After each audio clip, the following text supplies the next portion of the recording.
ป่วยฉุกเฉินครับเด็กหน่อยป่วย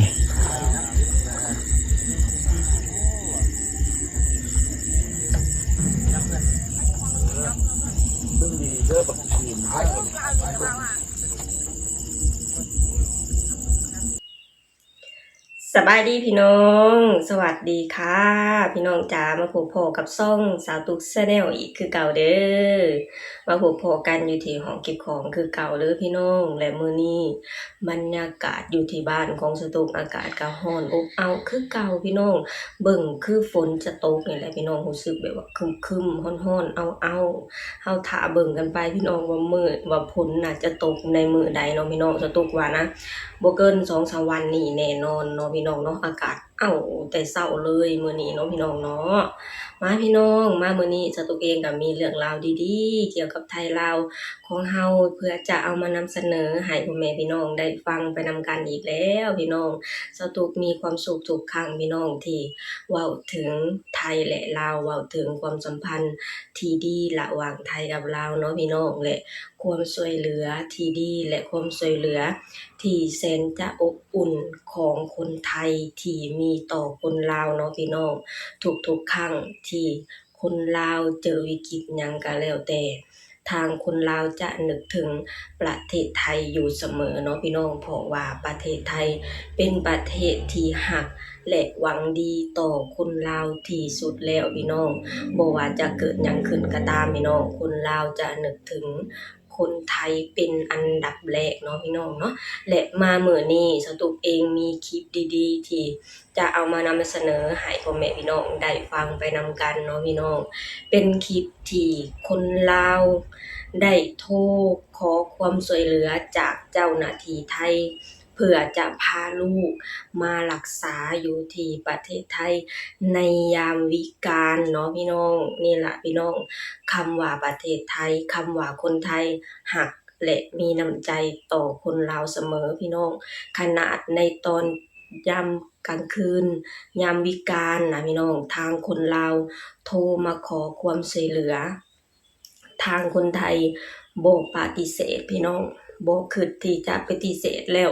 ทางคนไทยยังอำนวยความสะดวกให้กับคนลาวอยู่เสมอพี่น้องสตุ๊กเห็นคลิปนี้แล้วสตุ๊กรู้สึกขอบคุณทางคนไทยพี่น้องที่คอยช่วยเหลือทางคนลาวอยู่เสมอเนาะพี่น้องเนาะไปพี่น้องเดี๋ยวเราไปชมคลิปนี้ไปนำกันก่อนอื่นหมดสตุ๊กเองต้องขออนุญาต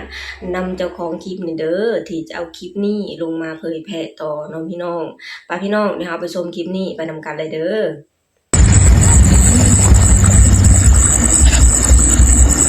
ป่วยฉุกเฉินครับเด็กหน่อยป่วย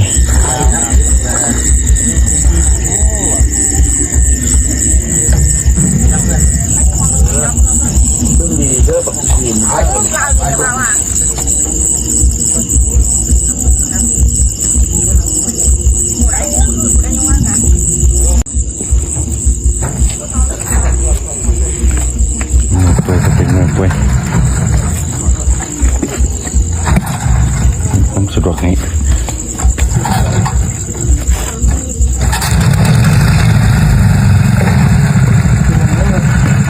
น้ำใจยิ่งใหญ่กว่าพรมแดน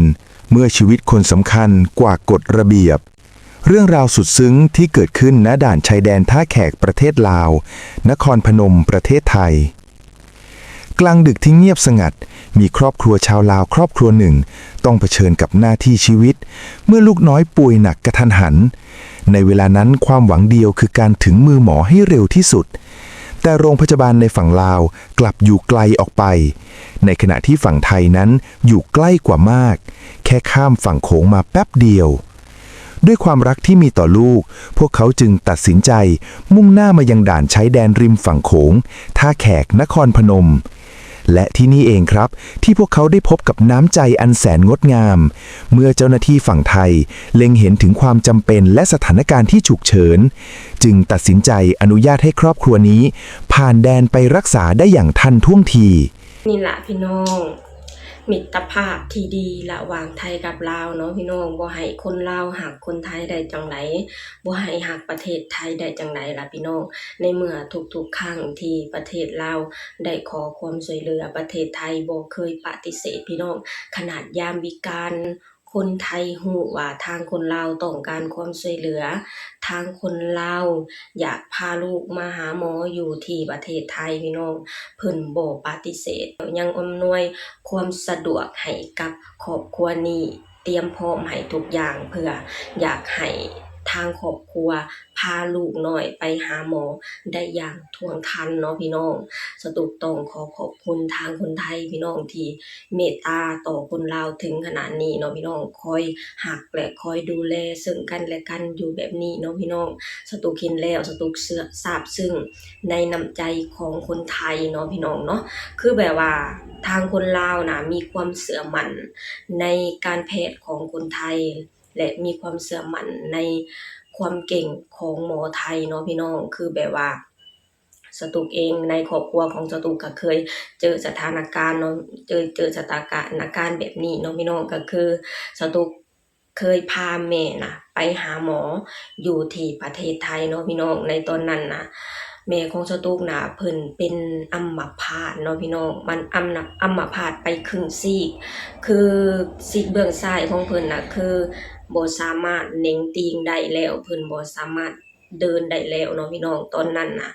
สตุกและเอื้อยและครอบครัวน่ะคือแบบว่าสิ้นหวังพี่น้องย้านแม่น่ะบ่สามารถกลับมาเดินได้อีกครั้งเนาะพี่น้องตอนนั้นน่ะโอ๊ยพากันเครียดเลยพี่น้องเครียดสุดๆเลยแบบว่าตอนนั้นน่ะพาแม่น่ะตระเวนไปรักษาพี่น้องบ่ว่าจะเป็นหมออยู่ที่โรงพยาบาล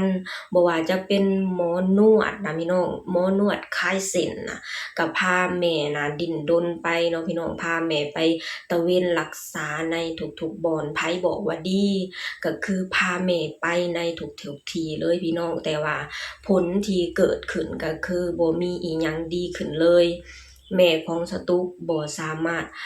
เหน่งตีนได้หรือบ่สามารถเดินได้ตามปกติเนาะพี่น้องตอนนั้นน่ะสตุกแบบว่าหมดหวังแฮงพี่น้องที่แบบว่า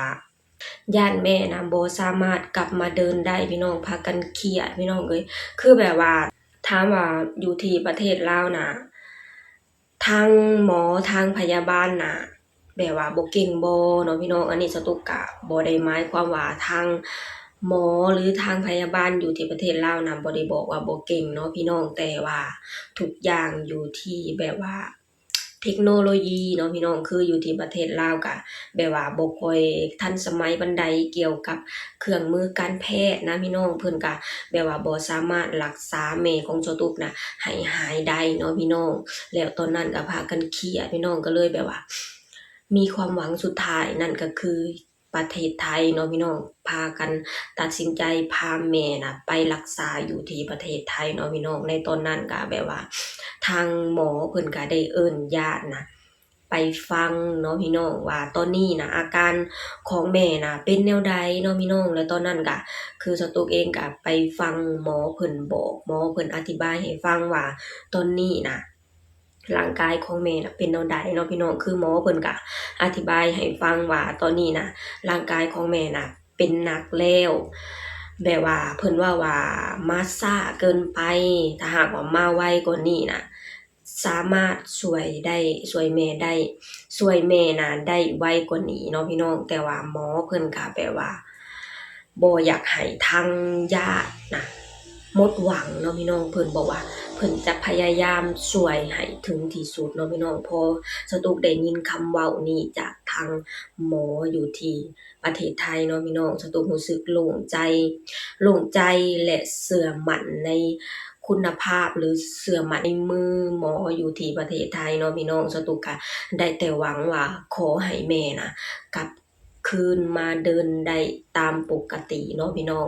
แล้วความหวังของสตุกก็คือแบบว่าเป็นจริงเนาะพี่น้องคือหมออยู่ที่ประเทศไทยเพิ่นสามารถช่วยให้แม่ของสตุกน่ะกลับมาเดินได้ ปกติจนฮอดทุกมื้อนี้เนาะพี่น้องนี่แหละพี่น้องการแพทย์ไทยเนาะพี่น้องเนาะเพิ่นเก่งและมีความสามารถเนาะพี่น้องสดแบบว่าคนลาวทุกคนน่ะเชื่อมั่นในหมอไทยเนาะพี่น้องคือแบบว่าทางประเทศไทยเนาะพี่น้องเป็นประเทศที่พัฒนาแล้วเพิ่นก็จะมีเครื่องมือการแพทย์น่ะค่อนข้างทันสมัยเพิ่นสามารถตรวจพบว่าร่างกายของผู้เจ็บน่ะเป็นหยังอยู่ในตอนนี้สามารถตรวจได้อย่างท่วงทันเนาะพี่น้องเพราะฉะนั้นน่ะทางคนลาวน่ะเชื่อมั่นในการแพทย์ไทยที่สุดเลยเนาะพี่น้องนี่แหละพี่น้องและครอบครัวนี่ก็บ่ต่างกันพี่น้องคือแบบว่าเพิ่นเห็นลูกของเพิ่นน่ะเจ็บหนักอยากช่วยเหลือลูกอยากให้ลูกน่ะหายจากความเจ็บความปวดอยากให้ลูกน่ะหายไวแบบว่าอยากให้ลูกน่ะหายแบบว่าเป็นปกติเนาะพี่น้องตัดสินใจโทรมาหาทางเจ้าหน้าที่อยู่ฝั่งไทยแล้วทางเจ้าหน้าที่อยู่ฝั่งไทยก็บ่เฮ็ดให้ทางครอบครัวนี้ผิดหวังเนาะพี่น้องสตุกต้องขอขอบคุณทางคนไทยที่บ่ทิ่มที่บ่ปฏิเสธคนลาวในทุกทางที่ขอความช่วยเหลือเนาะพี่น้องเนาะ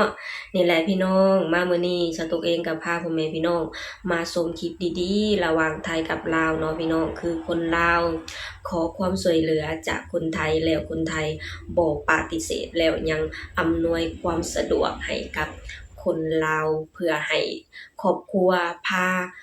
คนเจ็บไปหาหมออย่างท่วงทันเนาะพี่น้องสตุกขอบคุณมิตรภาพดีๆและขอบคุณน้ำใจที่คนไทยมีต่อคนลาวตั้งแต่อดีตจนฮอดปัจจุบันเนาะพี่น้องเนาะสตุกต้องขอบคุณเนาะพี่น้องโอเคพี่น้องสำหรับคลิปนี้สตุกเองก็จะขอจบลงเท่านี้ก่อนเด้อฝากให้พี่น้องช่วยกดไลค์กดแชร์กดติดตามให้ช่องสาวตุก Channel หน่อยเด้อสบายดีสวัสดีค่ะ